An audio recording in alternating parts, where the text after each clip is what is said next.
नमस्कार, खबर control news में आपका स्वागत है। आज हम बल्ली मारण विधानसभा से भारतीय जनता पार्टी के लोकप्रिय समाजसेवी व नेता माहिर रजा जी से क्षेत्रीय मुद्दों पर सीधी बात करेंगे। माहिर जी, खबर कंट्रोल न्यूज़ में आपका स्वागत है सर। माहिर भाई, सबसे पहले आपसे जान लेंगे सर, लोकसभा चुनाव नज़दीक है बिल्कुल ही, क्या लगता है इस बार चांदनी चौक लोकसभा की बात की जाए तो परवीन खंडेलवाल जी का कैसा चल रहा है प्रोग्राम सर? देखिए, जिस तरीके से परवीन खंडेलवाल जी गली गली मोहल्ले मोहल्ले फिर कर सबकी जो है ना प्रॉब्लमों को सुन रहे हैं, उस तरीके से ऐसा इंसान जो है मैंने नहीं देखा आज तक। भारतीय जनता पार्टी के सफ़ेद सलार परवीन खंडेलवाल, मुझे लगता है कि इस इलाके को जब सांसद ये बनेंगे, विजय बन के यहाँ से आएंगे, तो ये काफ़ी लोगों की प्रॉब्लमों को सॉल्व करेंगे। और जिस तरीके से उनमें ये देखा कि वो ख़ानदानी लोग हैं, और ख़ानदानी लोग जो हैं काम करते हैं और उनकी छवि भी अच्छी है। और सबसे बड़ी बात यह है कि वो हमारे जो है मोदी जी के भेजे हुए सिपाही हैं, और उनको ज़्यादा से ज़्यादा वोटों से हमें जितवाना है, ताकि हमारा जो 10 साल से ये एरिया एज इट इज़ ऐसा पड़ा हुआ है, जामा मस्जिद से और बाड़े तक बल्ली मारान विधानसभा उजड़ी हुई पड़ी हुई है। यहाँ के पार्क उजड़े हुए पड़े हुए, यहाँ की गलियाँ, सीवर लाइन सारे बह रहे हैं। और इस तरीके से जो है हमने उनको दिखाया भी था कि देखिए ये पार्क है, और इस तरीके से उनको जो है सारी गरीब अमीर सबसे वो बात कर रहे थे और उनकी प्रॉब्लमें लिख रहे थे कि मैं ऊपर वाले ने चाहा तो मैं यहाँ पर अपना कुर्सी गली के आगे बिठा के किसी रूम में नहीं बैठूंगा, एसी में नहीं बैठूंगा, मैं काम करूंगा। वहीं सर बात करें अगर विधायक का काम कैसा है सर आपके क्षेत्र में? इमरान जी का विधायक जी का काम ऐसा है कि जीतने के बाद वो नज़र ही नहीं आए।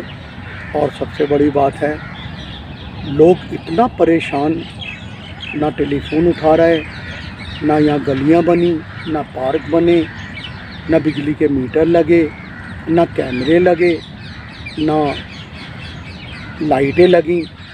और बिल्कुल जब आप आएंगे आंखों देखी तो आपको ये पता लग जाएगा कि कौन से अंधेरे में आ गए हम। उन्होंने सारा फंड का दुरुपयोग करके अपनी जेब को भर दिया है। और सबसे बड़ी बात यह है कि वो बल्ली मारान में, चांदनी चौक में और दरियागंज में जो उनका विधानसभा क्षेत्र है, वहाँ 100 बिल्डिंगों से ज़्यादा वो उन्होंने जो है ऑनगोइंग चल रही है, क्योंकि इलेक्शन है। उन्होंने क्या खींचो, और 7-7 मंजिल की किसने परमिशन दी है, वो 7-7 मंजिल बनवा रहे हैं। एमसीडी के ऑफिसरों को डरा के धमका के अपने मंत्री पद का दुरुपयोग करके, और इस तरीके से वहाँ के जितने भी हमारे विधानसभा के पार्क हैं वो सारे ख़राब हो चुके हैं। और आप देखिए, कोई बच्चा भी नहीं वहाँ पर जा सकता, क्योंकि वजह क्या है कि मेंटेन नहीं है। ना उन्होंने फंड लगाया, ना पौधे लगाए, ना कुछ लगाया, अपने घर में बैठे हुए एसीओ में घूम रहे हैं। और सबसे बड़ी बात है, उसका जो मेन काम है वो 7-7 मंजिल की बिल्डिंगें बना रहा है और मार्केटें बना रहा है। एक शमा गेस्ट हाउस, शमा वाले थे जो दवाइयाँ बेचते थे, उसकी भी मार्केट बना दी उन्होंने बल्ली मारान में। और हमदर्द वालों के साथ भी इनका कोई वो चल रहा है। और जितनी भी वहाँ पर जगहें सरकारी थी, उन्हें घेर कर सब बना के उन्होंने भेज दी। अच्छा, 7-7 मंजिल की ना रजिस्ट्रियाँ हो सकती, उसमें लिफ्टें लगा के बाकायदा ये फ्लैट बना रहे हैं, नीचे दुकानें बना रहे हैं। इनको किसने इमरान हुसैन को परमिशन दी है? और 7-7 मंजिल की वो जो लोगों को बेच रहे हैं फ्रॉडबाजी से। और मेरे को तो हैरत है कि कश्मीरी गेट में 7-7 मंजिल की भी रजिस्ट्रियाँ इनके माध्यम से हो रही हैं। माहिर भाई, आपसे जान लेंगे, जिस तरह आप आरोप लगा रहे हैं, आपके पास सबूत है इन चीज़ों का? मेरे पास लिखत में सबूत है, और इन पे FIR हमारे दर्शकों को दिखाएं सर।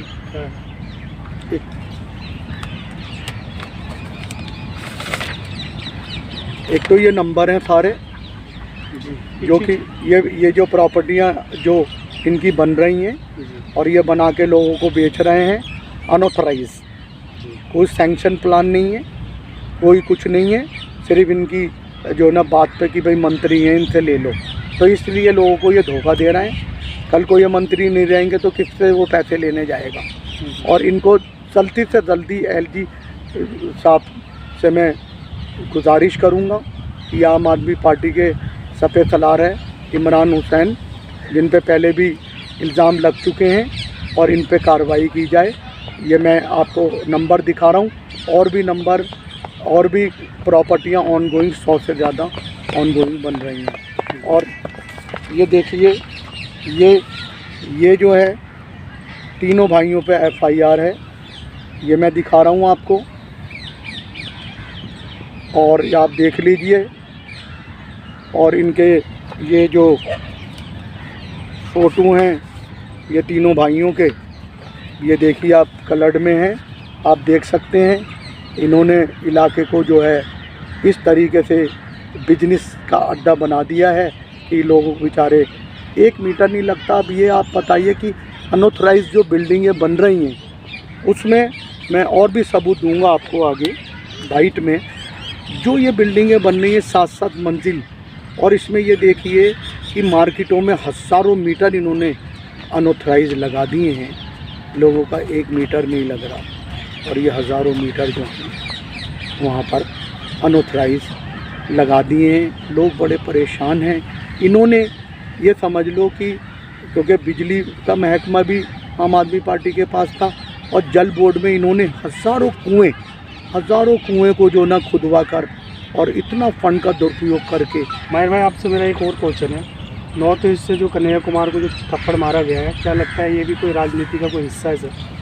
देखिए, जब देश के लिए कोई कुछ गलत बोलेगा, कोई भी हो चाहे, तो उसको भुगतना पड़ेगा। क्योंकि देखिए, इंसान है ना, अपनी बात को तो कह जाता है, मगर ये नहीं उसको पता होता कि मैं क्या कह गया। तो हमारे सैनिक से ज़्यादा जो हमारे रात भर मतलब रात दिन हम ड्यूटी दे रहे हैं बॉर्डरों पे, वो हमारे लिए तो दे रहा है। और टुकड़े टुकड़े गैंग क्या होता है, ये तो एक बहुत ही अच्छी सोच नहीं है। और कोई भी, चाहे मैं भी अगर हिंदुस्तान के लिए, मैं हिंदुस्तानी हूँ, और मैं हिंदुस्तान के लिए कोई भी अगर गलत काम करूँगा और गलत बयान दूँगा तो मेरे को भी सज़ा मिलेगी इसकी। अगर कन्हैया लाल को अगर सज़ा मिल गई है तो उन्होंने कहा है ना ये चीज़, उसी के लिए तो मिली है।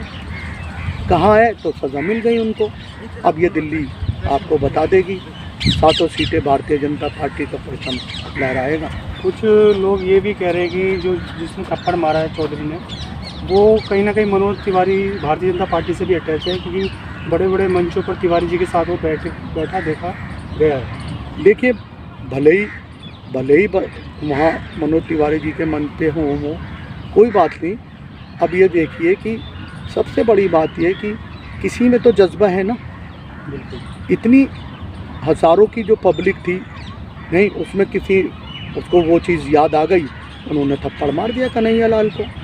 अब कन्हैया लाल जो है बस पे चढ़कर पहलवानी दिखा रहे हैं, तो ये आप इससे अंदाज़ा लगा लेना कि ये इसका मतलब क्या है। क्योंकि अगर मैं गलत किसी के लिए बोलूँगा, और वो भी हिंदुस्तान के सैनिकों के लिए, और टुकड़े टुकड़े गैंग, तो मैं भी माफ़ी मांगूँगा। तो उनको देश से माफ़ी मांगनी चाहिए, क्योंकि ये एक बंदा नहीं है थप्पड़ मारने वाला। अभी तो पता नहीं कितने थप्पड़ मारने वाले आएंगे जिनको याद आएगा। अगर मैं भी गलत बात करूँगा तो मेरे भी थप्पड़ पड़ेगा। तो इसलिए जो भी सबसे पहले देश है हमारा, सबसे पहले हमारा भारतवर्ष है, बाकी सब कुछ है।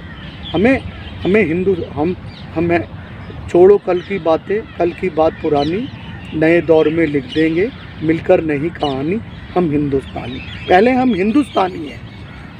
बिल्कुल। कुछ दर्शकों को अंत में संदेश देना चाहेंगे माहिर भाई? जिस तरीके से 18 मई को प्रधानमंत्री हमारे नरेंद्र मोदी जी की जो रैली थी, जो देखा होगा लोगों ने स्टेज पे, और किस तरीके से लाखों की जो पब्लिक उमड़ी है पूरी दिल्ली, तो इससे आपको पता लग गया होगा कि 7 सीटें जो है भारतीय जनता पार्टी का परचम 4 जून को आपको पता लग जाएगा। और तीसरी बार हमारे नरेंद्र मोदी जी प्रधानमंत्री बनेंगे और अब की बार 400 पार। और सबसे बड़ी बात ये कि हमारे नरेंद्र मोदी जी जो 70 साल में कांग्रेस ने जो चीज़ नहीं कही वो 10 साल में कर दिया, अब 20 साल इनको और दे दो और हमारा देश को सजा के दे देंगे। नरेंद्र मोदी जी की अल्लाह ताला उम्र बढ़ाए और उनको जो है किसी की नज़र ना लगे, वो ऐसे ही देश के लिए आगे बढ़ते रहें। जय हिंद। भाई आप ये भी बताएं, जो कुछ विपक्ष दल है वो ये कहते हैं कि संविधान खत्म हो जाएगा मोदी जी अगर दोबारा आते हैं तो। देखिए, उनको तो जो हमारे विपक्षी दल हैं वो उनको सिर्फ यही डर रह गया है, अब भ्रष्टाचार मिटा रहे हैं मोदी जी, तो भ्रष्टाचारियों को उनको यही है कि कोई ना कोई तो मुद्दा चाहिए। तो जो संविधान बन गया वो कैसे इधर उधर हो जाएगा। और सबसे बड़ी बात है कि भारतीय जनता पार्टी ना जीते, इस वजह से जो है ये लोगों के दिलों में, घरों में, और ये बताना चाहते हैं कि ये संविधान बदल देंगे, उन्हें डरा रहे हैं। बाकी आपको पता है कि जो नरेंद्र मोदी जी ने 70 साल से जो कांग्रेस पार्टियों ने या और पार्टियों ने काम नहीं करा, वो 10 साल में इन्होंने करके दिखा दिया। हिंदू, मुसलमान, सिख, ईसाई सब उनके साथ हैं, सब उनका साथ दे रहे हैं। और अब की बार तीसरी बार हमारे नरेंद्र मोदी जी ही हमारे देश के प्रधानमंत्री बनेंगे। अब आप ये देखिए कि यूएई में मंदिर बना दिया है और यहाँ भी मंदिर बन गया है भारत में। यूएई भी एक मुस्लिम देश है और हमारे भारत में भी सब मिलकर, और मस्जिद भी अयोध्या में बनेगी, मंदिर बन चुका है, अयोध्या में मस्जिद भी बनेगी, तो वो भी तो क्या नाम है, भारत में ही बन रही है ना, तो यूएई में तो नहीं बन रही। तो इसलिए जो लोग भड़काने वाले भड़काऊ भाषण करते हैं वो घर में बैठ जाएंगे और नरेंद्र मोदी जी जो हैं वो आगे जो है जिस तरीके से बढ़िया सबको सबका साथ सबका विकास करके काम कर रहे हैं और वो करते रहेंगे। मैं तो अल्लाह से फिर यही दुआ करूँगा कि अल्लाह ताला उनकी उम्र बढ़ाए और इसी तरीके से वो देश की सेवा करते रहें। बहुत बहुत जय हिंद, जय हिंद, जय भारत। बहुत बहुत धन्यवाद माहिर भाई, आपने समय निकाल के हमसे बात की सर, शुक्रिया, धन्यवाद। थैंक